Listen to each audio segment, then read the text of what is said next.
The Mafia queen came home unannounced and found me on the nursery floor, singing her daughter to sleep in a language that wasn't quite a lullaby and wasn't quite a prayer. That is where this story ends up. To understand how I got there, cross-legged on cold marble with a 5-year-old's fist curled tight in my collar, I have to go back 4 months to a folding chair in an agency office that smelled like burnt coffee and other people's desperation. My name is Marlo Vance. I was 29 years old. I presented Omega at 22 instead of 16 like a normal person, and I had hands that had never once been called delicate. The woman across the desk, a beta named Corliss, with a laminated smile, kept glancing at my forearm like the scar there might reach out and bite her. "You understand the families we place for," Corliss said. "They want soft. They want sweet. They want someone who folds a onesie like it's a love letter. I fold onesies fine. You presented late. You've got a build like a dock worker. You've got..." She gestured at the scar without naming it. "That. Most households see an Omega like you and they think hazard, not comfort." I didn't tell her that 6 years in a field hospital unit teaches an Omega to stop apologizing for the size of her hands. I didn't tell her the scar was from a convoy that didn't make it, or that I still woke some nights counting exits in rooms that had none to count. I told her I needed the placement fee by Friday, because my brother Toby had a heart valve that wasn't going to fix itself on hope, and the surgery had a number attached to it that made my stomach fold in on itself every time I looked at it. Corliss slid one folder across the desk like it was radioactive. "There's one listing nobody wants. Private household. Dock district. Triple hazard pay. 2 nannies quit in the last 6 weeks, 1 after 4 days, 1 after 4 hours." What's wrong with the kid? Nothing's wrong with the kid. It's the mother. She lowered her voice like the walls had ears loyal to someone else. Cassia Marchetti. They call her the Marchetti widow. If you don't know the name, ask anyone who works the harbor. They'll go quiet before they answer. I took the folder anyway. Hazard pay was hazard pay, and Toby's surgeon didn't accept reputations as currency. The compound sat behind a wall the color of old teeth, 3 miles from the water, guarded by a beta with shoulders like a doorframe and a stare that measured me for a coffin before I'd said a word. His name, I would learn, was Odalus Kane. Everyone called him Odie. And nobody who worked there called him that to test how it landed, because it never landed soft. "You're smaller than the last one," he said, which was the single stupidest thing anyone had ever said about me. "Lady of the house is away on business, won't be back for weeks. You answer to me and to the kid. In that order, except the kid outranks everybody, including God." The kid, Juno Marchetti, 5 years old, standing in the foyer in mismatched socks with her arms crossed like a tiny prosecutor building a case. "You're the 4th one," she informed me. "4th what?"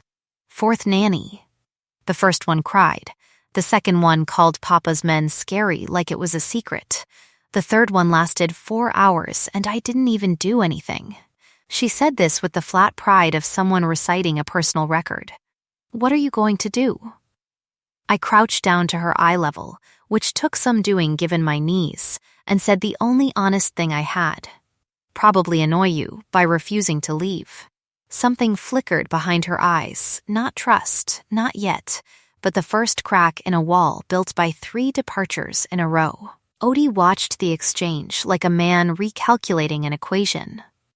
That first night, I sat outside her door until she stopped pretending to be asleep and started actually being asleep, because I remembered what it was to be small in a house too big for comfort, and I remembered that nobody had sat outside my door either. I didn't know yet that the woman who owned this house had left explicit orders that no one, under any circumstance, was to enter that room after lights out. I didn't know I had already broken a rule that mattered more than any of the others. I only knew the kids' breathing had finally gone slow and even, and that some small, stubborn part of me had decided to stay. The weeks that followed folded into each other the way weeks do when you're too tired to notice time passing and too relieved by a paycheck to complain about the hours. Juno tested me with the precision of a small general, hidden vegetables, faked stomach aches, a full hour spent refusing to say a single word just to see if I'd break first. I didn't break. I'd triaged men screaming for their mothers in the back of a truck under mortar fire. A 5-year-old's silent treatment was not going to be the thing that finally got me. What she didn't know, what nobody in that house knew yet, was that I noticed everything. It was a habit from another life. You learn to read a room fast when the room might be trying to kill you. I noticed the housekeeper, Mrs. Abernathy, hummed off-key when she was worried, and not at all when she wasn't. I noticed Odie touched his left ear before every lie he told, which was rare, because mostly he just didn't answer. I noticed the framed photograph on the mantel of a woman with sharp cheekbones and a soft mouth, and the way every adult in the house steered their eyes around it like it was furniture rigged to explode. "That's Mama Elena," Juno told me on my 9th day, catching me looking. "She's in heaven. Papa doesn't like to talk about it, so I don't either. But I still talk to her. At night. Do you think that's weird? I think it's the least weird thing in this whole house. That earned me the first real smile. Small and reluctant, like she'd misplaced it and just found it in a coat pocket.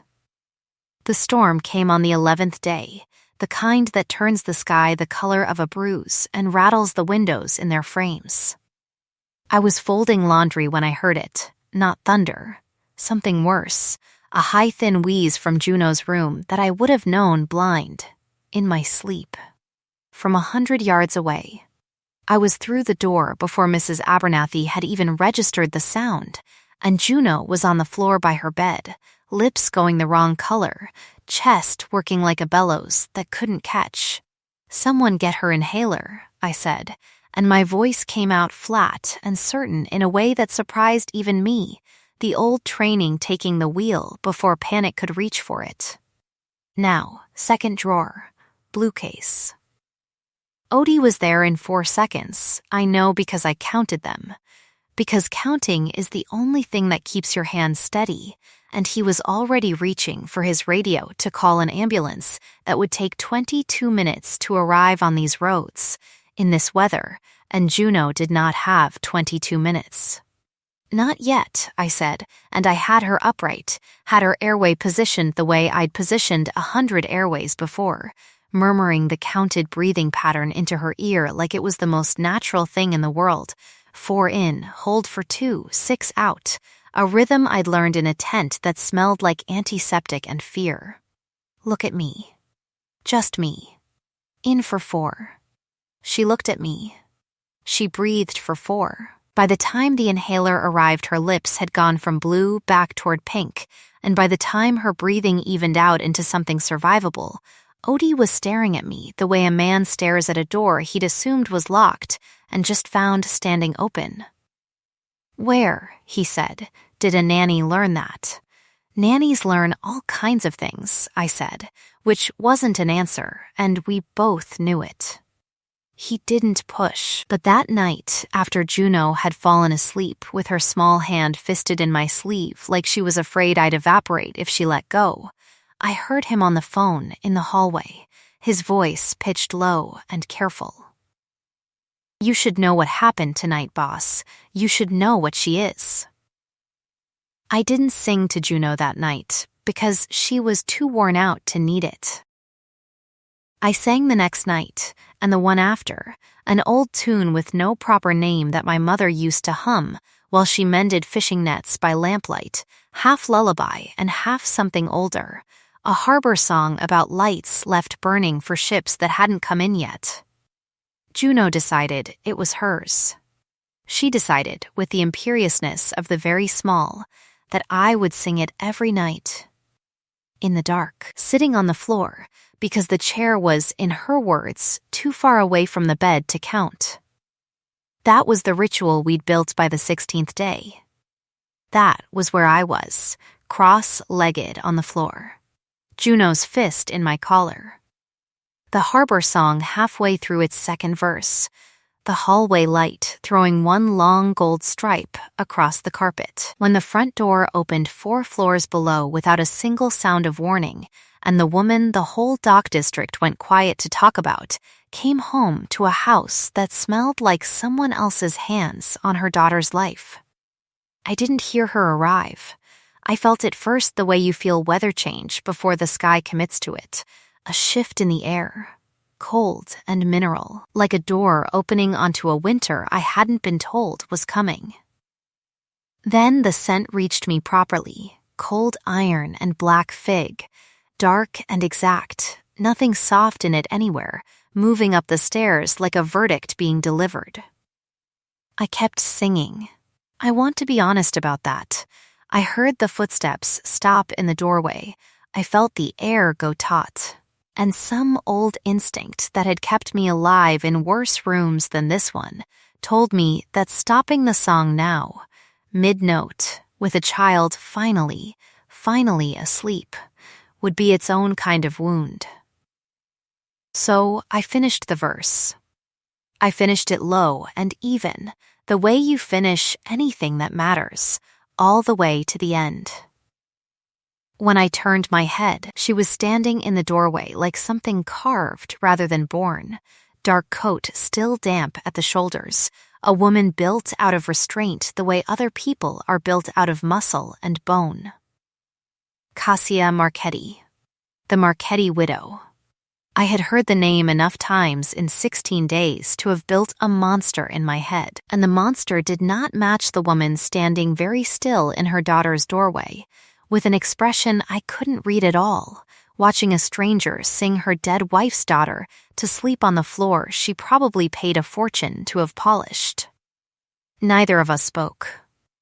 Juno's breathing stayed slow and even, oblivious, her fist still curled in my collar, even in sleep. The scent in the room went from cold iron to something else, something I didn't have a name for yet, something that made my chest tighten in a way that had nothing to do with fear.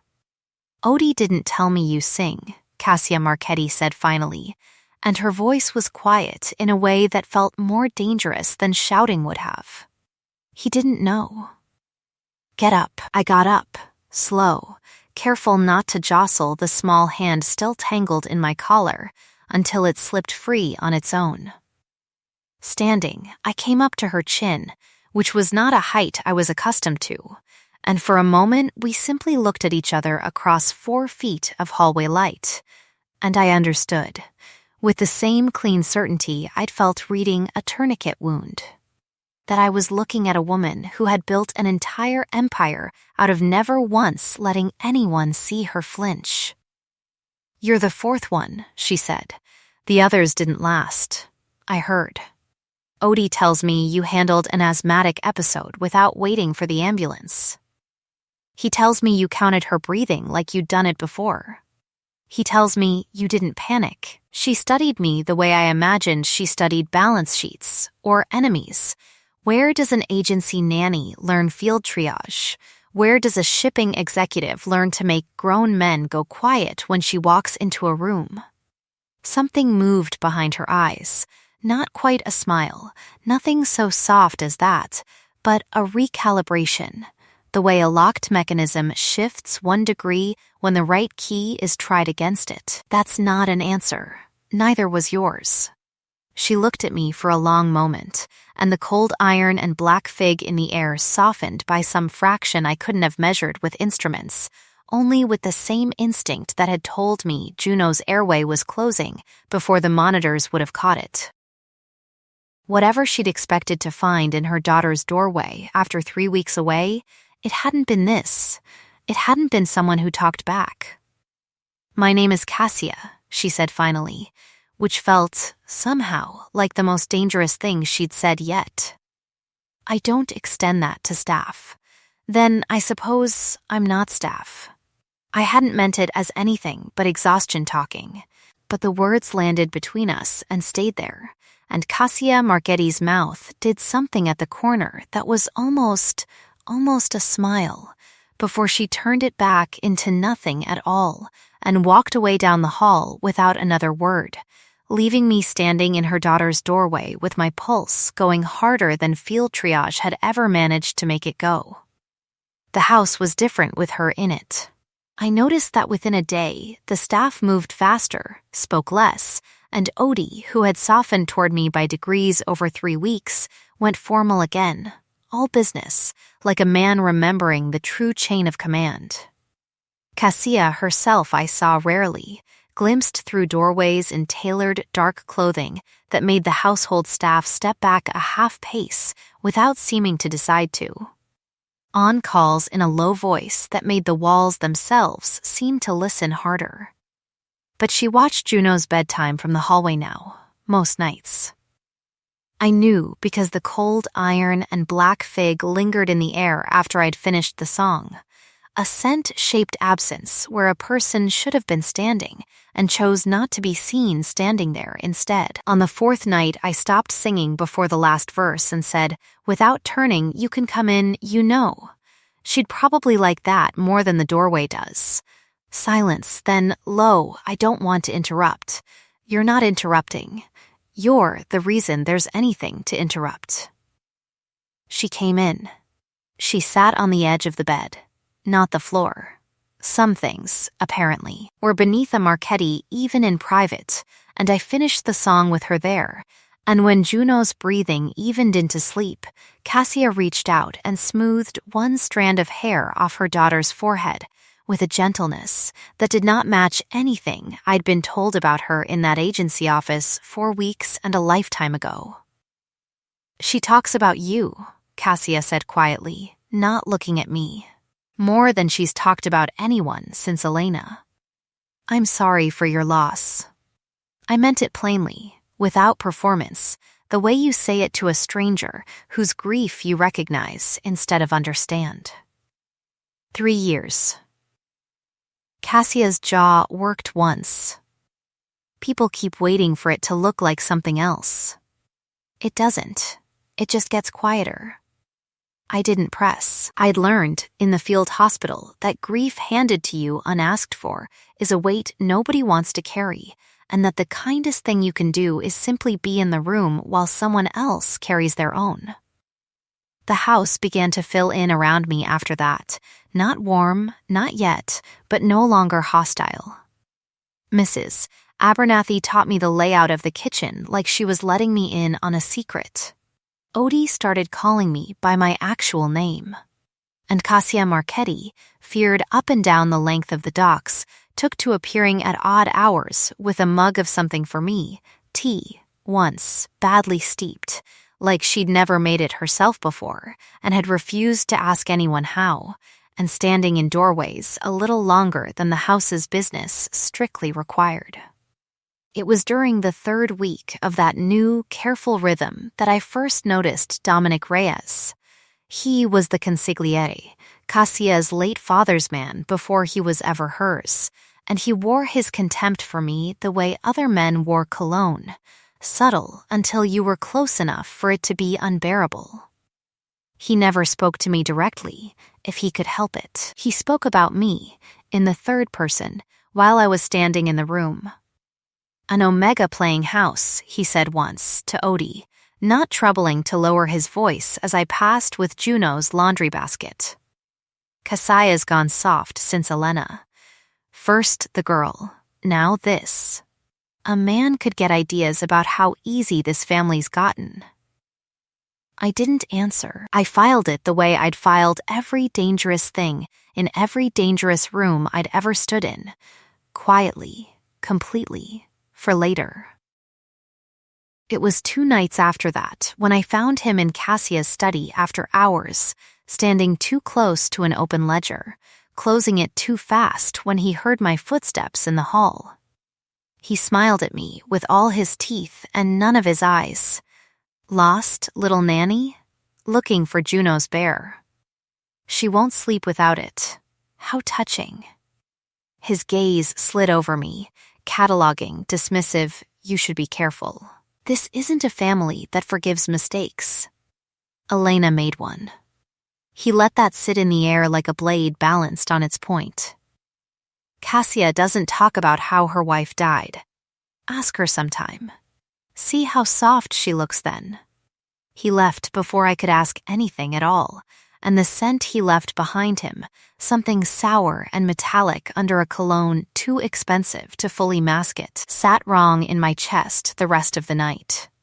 I had spent 6 years learning to read fear on wounded men who lied about how badly they were hurt because they didn't want to be sent home. Reyes's fear didn't smell like a man worried about a threat.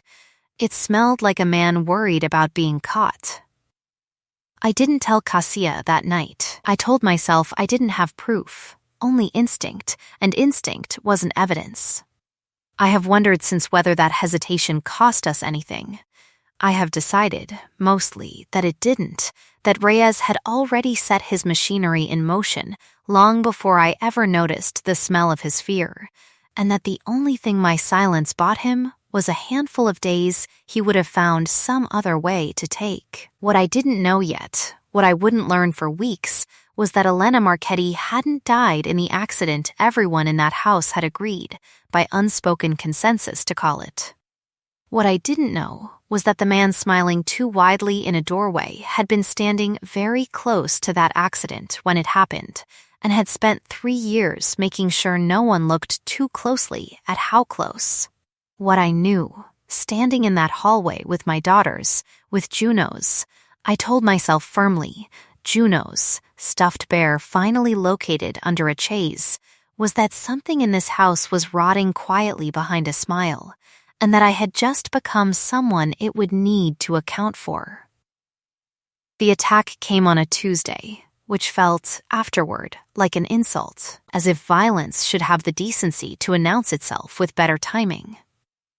I was reading to Juno on the sunroom floor when the first shot went through the east window, and every instinct I'd spent 6 years building took over before conscious thought could slow me down. Down, I said, and had her under me and moving toward the interior hallway before the second shot landed, glass raining behind us like something out of a nightmare set to a soundtrack of screaming alarms. I got her behind the stone half wall by the kitchen, curled my body around hers the way you shield the wounded in a convoy, and felt something hot and sharp tear across my upper arm as a third round found the doorframe 6 inches from where my shoulder had been a half second before. I didn't feel it as pain, not yet. Adrenaline is a mercy that way. I felt it as heat, and then as wet, and then Odie was there, weapon out, shouting into a radio, and Cassia came around the corner at a dead run with an expression I had never seen on her and hoped never to see again. Something past fear, something closer to the void that opens up when a person realizes the worst thing they can imagine is actually happening. Juno, she's fine. My voice came out steadier than I felt. Scared, not hurt. I've got her. Cassia's eyes went to my arm, to the blood soaking through my sleeve, and whatever composure 3 years of widowhood and a criminal empire had taught her to wear like armor simply came apart at the seams. You're hit. It's shallow.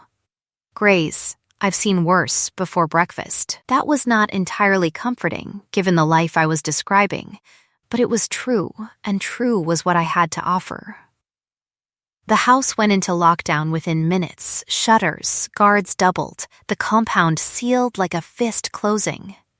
It was hours before anyone had time to look at my arm properly, and by then, Juno was asleep in the panic room, with 2 guards and misses. Abernathy, worn out from crying, and I was sitting on the edge of a bathtub in Cassia's private wing while Cassia herself, hands not quite steady, cleaned the wound with a gentleness that felt like its own kind of confession.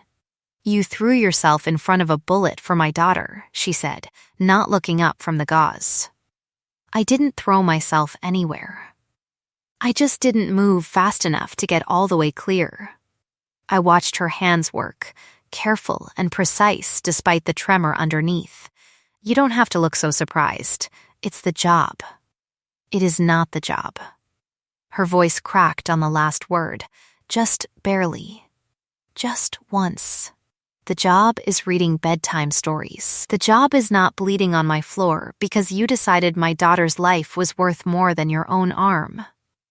Cassia, I said her name plainly, the way I'd have said it to any patient losing their grip on the moment, and it worked the way it always worked, brought her eyes up to mine. She's safe. That's the whole equation. Everything else is just arithmetic I can live with. She finished the bandage in silence, her thumb resting a moment too long against the inside of my wrist afterward, over the pulse point, like she needed the proof of it under her own skin. The scent in the small room had thickened around us both, cold iron gone warm at its edges, brown sugar and rain-warmed linen rising off my own skin in a register I hadn't let myself register as answer before. That first night, she said quietly, eyes on our hands instead of my face, I stood in that doorway and I heard you singing, and I actually thought, for one absurd second, that I'd walked into the wrong house, that somewhere along the way someone had given my daughter back a version of a life I stopped believing she'd get to have. She looked up. I have not said that to anyone. I am not entirely sure why I'm saying it to you now, except that you're sitting in my bathroom bleeding because you chose her over yourself, and I find I cannot pretend anymore that this is only a job. It stopped being only a job somewhere around the second week, I admitted. I didn't plan for that. I want you to know that. I didn't take this position hunting for anything more than a paycheck. I know. Her thumb moved once, slow, across my pulse. That's rather the problem, isn't it? If you'd been hunting for it, I could have stayed suspicious. As it stands, I only have the truth to work with, and the truth is inconvenient. Is that a complaint? It's an observation. Something almost like humor moved through her voice, fragile and unfamiliar, like a language she hadn't spoken in years. Tell me to stop, and I will. I understood then that she wasn't talking about the bandage anymore. I understood, too, with the same clean certainty that had guided my hands through worse crises than this one, that I did not want her to stop. Don't stop, I said. She didn't kiss me that night. Some fracture line of grief or caution held her back at the last inch, and I let it hold, because some doors deserve to be opened slowly. But she stayed until Juno woke crying for both of us at 2 a.m, and the three of us sat together in the panic room until dawn came up gray and ordinary through the reinforced glass, and something in the shape of the house had changed by the time the sun cleared the water. The days after the attack moved slower, deliberately so, like a household exhaling after holding its breath too long. Cassia canceled meetings I later learned she had never once canceled in 3 years running the docks. She spent evenings in the kitchen, badly, learning to cook things she'd only ever paid other people to make. My mother used to say a chicken and barley stew, I told her once, half laughing, watching her frown at a recipe like it had personally wronged her. Cold nights on the water, my father working the boats. She'd make it, and the whole house would smell like it for a day. I didn't think anything of saying it. It was the kind of small, offhand thing you say to someone you're falling for. The way you hand over pieces of a self you'd stopped examining, trusting they'll be kept safe rather than cataloged for later use. 3 days later, Mrs. Abernathy set a bowl in front of me that smelled exactly, achingly, like my mother's kitchen, and when I looked up, Cassia was watching me from the doorway with an expression that had nothing guarded left in it at all. You remembered, I said, throat tight. I remember everything you tell me, she said simply. It's rather the only advantage of a mind built for running an empire. Might as well spend some of it on the things that matter. That was the night I showed her the scar properly, the whole story of it, the convoy and the medic tent, and the 6 years I didn't talk about, because talking about them meant admitting how much of myself I'd left in that country. She listened without flinching, without the pity I'd braced for.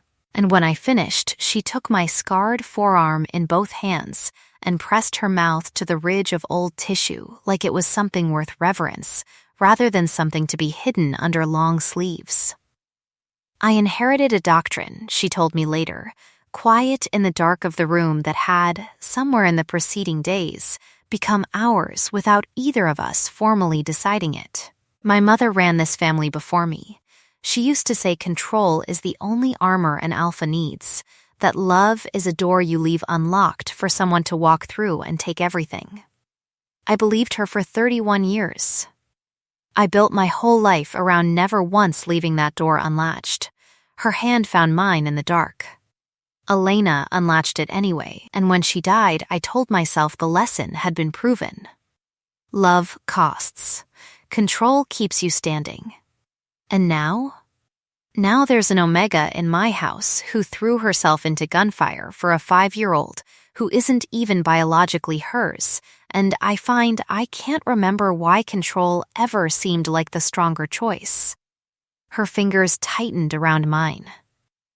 It isn't strength, is it? It's just fear with better posture. I kissed her then, finally, slow and certain, both of us choosing it with open eyes, and the room filled with the warm-turned register of our 2 cents twining together, like something that had always belonged in the same air. It was, I would think later, the best night in a story that still had its worst one waiting. The worst one arrived 4 days later, delivered by Odie's face before he'd said a single word, standing in the study doorway pale as I'd never seen him. Reyes has been asking questions, he said. About her, he meant me, where she came from, what unit she served with, whether her records check out. Her records check out fine, Cassia said, sharp. That's not the part that worries me. Odie's jaw was tight. The part that worries me is why he's asking at all. I found out why 2 nights later, when I woke at 2:47 in the morning. I know the time because the clock on the nightstand was the last thing I looked at before instinct screamed and I was already moving to an empty house and a silence that had no business being that complete. Juno's room stood open, blankets thrown back, the small brass music box Elena had given her lying cracked open on the floor, its broken latch finally, fully snapped. Its tinny melody grinding to a stop mid-bar, like something had reached in and stopped its heart. I don't remember screaming Cassia's name. I remember the sound reaching her before I consciously produced it, and I remember the 2 of us standing in that empty room with the smell of a stranger's fear, sour cologne, still hanging in the air where Reyes had stood, and I remember Cassia's face going somewhere I have no words for, somewhere past the empire and the widow and the mother, down into something that looked, for one unguarded second, exactly like the invisible girl I had once been in an agency office, waiting to be told she wasn't enough. Then the coldness came back down over her like a door slamming, and she said in a voice with no warmth left in it anywhere, "Get Odie. Get every man we have. We are not losing her too." Reyes's demand came within the hour, routed through 3 cutouts, his crude greed dressed up in the language of negotiation. He wanted control of the harbor contracts. He wanted Cassia's signature on papers that would gut everything Elena had died protecting. He wanted, underneath all of it, what he had always wanted, the throne he believed a woman had no business holding, made softer, he said, by an Omega playing house in a dead woman's home. Cassia's hand shook once, reading the message, then went perfectly, terrifyingly still. I did not shake at all. Some old, cold part of me, the part that had learned to read men's tells across 100 triage tents, was already working the problem the way I'd once worked a bleed I couldn't afford to panic about. Reyes's cologne, sour metallic under the expense of it. His left ear, touched before every lie. His study visits, always after hours, always near the ledger. His contempt for me, worn loud enough to be a performance rather than a feeling, the kind of loud men use to make sure no one looks past it to what's actually underneath. He wouldn't take her far, I said. He needs to be close enough to control the exchange himself. He doesn't trust his own men enough to hand this off. That's not power. That's a man who spent 3 years covering something up and can't stop touching the wound to check if it's still bleeding.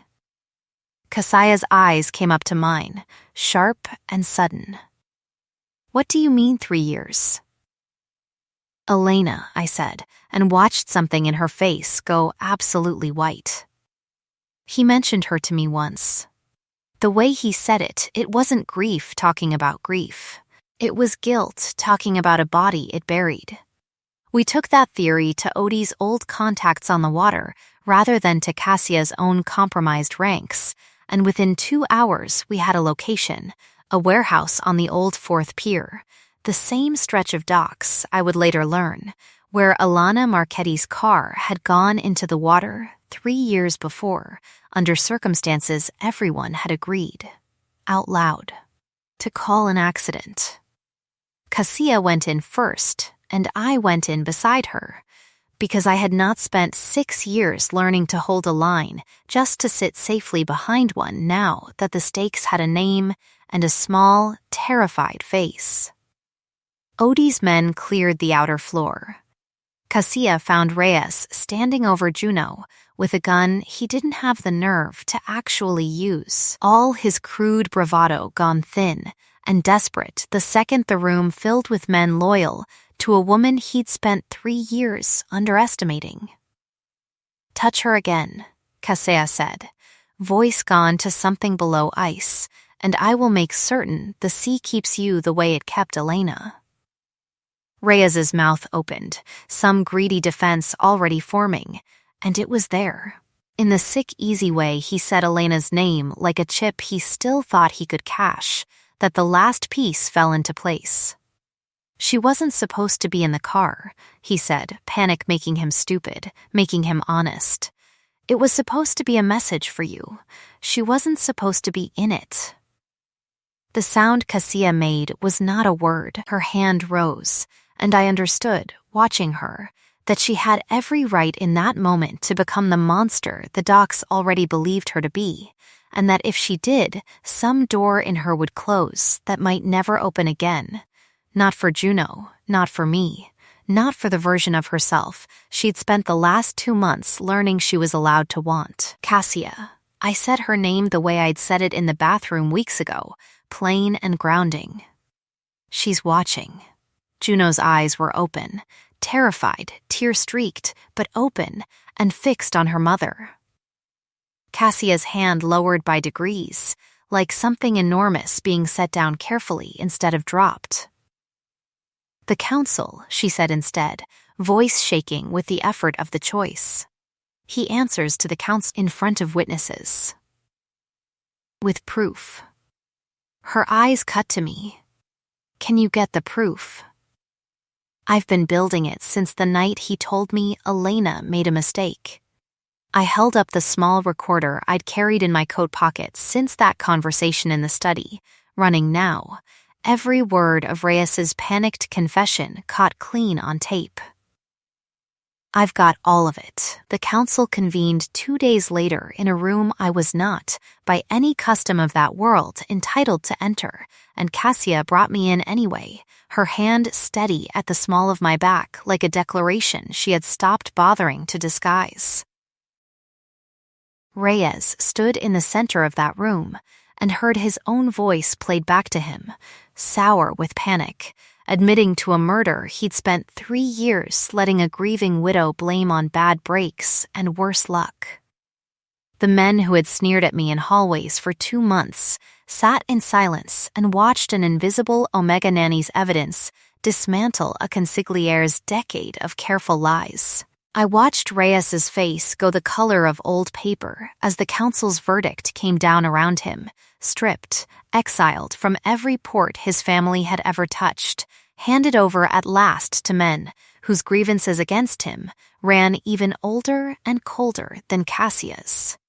"You should not have underestimated her," Cassia told him, before he was taken from the room.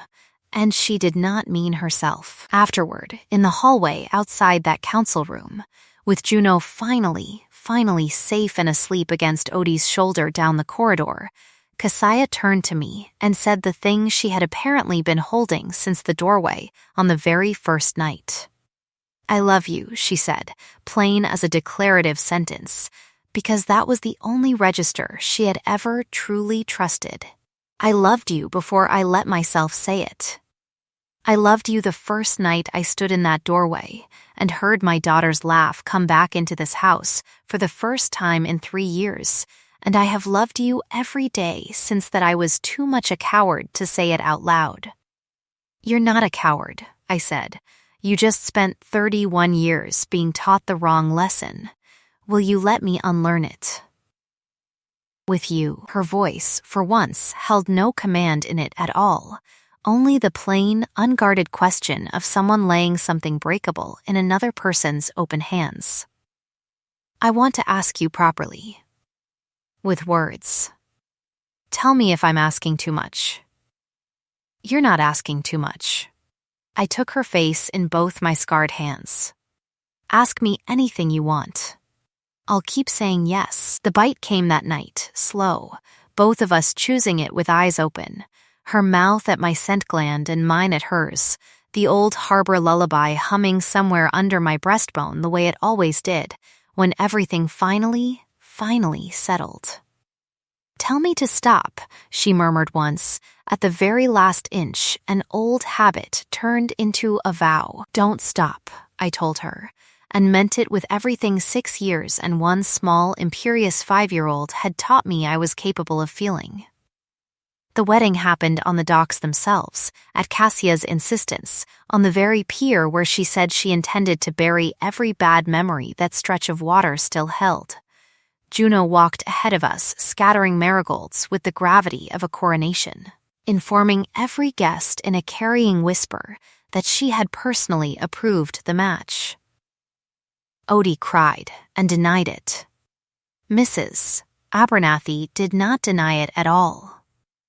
In 15 years running this family's security, Odie told me, gripping my hand too hard at the reception, I have never once seen her wait for anyone the way she waited outside that nursery door for you. He cleared his throat, gruff again, embarrassed by his own sincerity.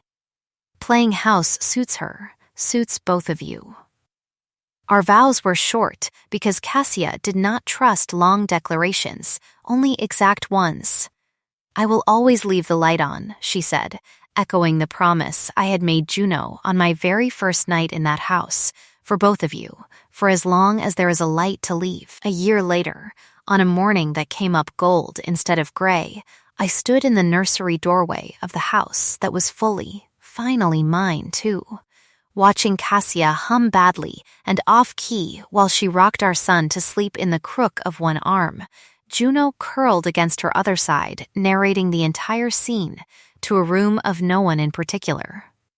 On the shelf above the crib sat the small brass music box, its latch finally mended, turning slow and true, playing all the way to the end of its song, without catching once.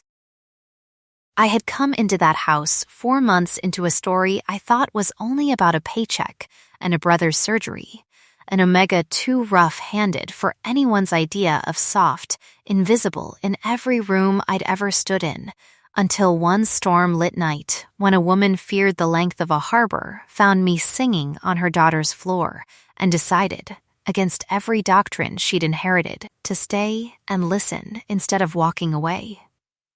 I have thought many mornings since about the particular alchemy of being finally fully seen, not for softness, not for beauty, but for exactly the calloused, scarred, competent shape a person actually is. It is not a small thing to be handed a family by a woman who once believed love was only a door left open for someone to rob you through. It is, I have come to think, the whole of what any of us are really looking for, underneath everything else we tell ourselves we want. The light stayed on in that nursery every night after, the way I'd promised, the way she'd promised, the way we both now taught our children to promise in their turn. The end.